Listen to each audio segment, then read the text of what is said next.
আসসালামু আলাইকুম রহমতুল্লাহ। মাননীয় প্রধান উপদেষ্টা এবং মাননীয় অর্থ উপদেষ্টা, নবম জাতীয় পে স্কেল 2026 যেটা সম্ভাব্য তালিকা আমরা তিনটা দেখতে পেলাম। 9 থেকে 1 পর্যন্ত, 1 থেকে 9 পর্যন্ত যেই ব্যাপক ব্যবধান স্কেলের মধ্যে 32,000, 28,000, 25,000, 20,000, 15,000 টাকার ব্যবধান।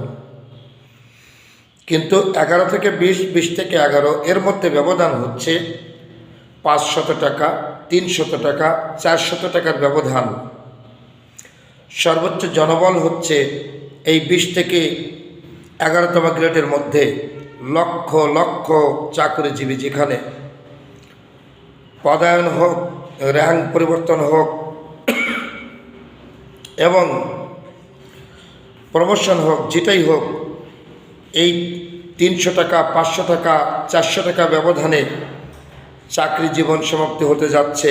এটা কেমন ধরনের 7 মাসের গবেষণার আলোকে হতে গেল? 20টি গ্রেড আওয়ামী লীগ সরকার 2015 সালে প্রণয়ন করেছিল।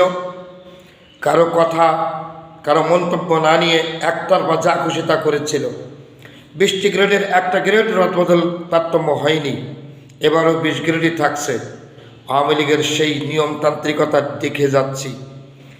এবার সবাই আশা করেছিল গ্রেড যে কটাই হোক, 1:8ও যদি হয় তাহলে ব্যবধানটা ওই রকম মাপের হওয়া উচিত ছিল।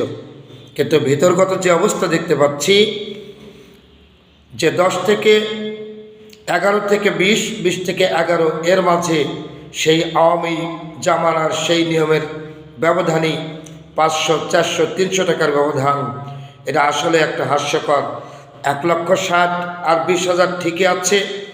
এখানে 1:8 পরিবর্তন, কিন্তু মধ্যবর্তী মাঝের যে বিভাজন, এখানে আসলে 1:4 কোনো আলামত নেই। তাহলে 7 মাস ধরে এত গবেষণা, পর্যালোচনা, এত চিন্তা চেতনা দিয়ে কোথায় সময় ব্যয় হলো? এটা আসলে আমাদের কাছে হতবাক লাগছে।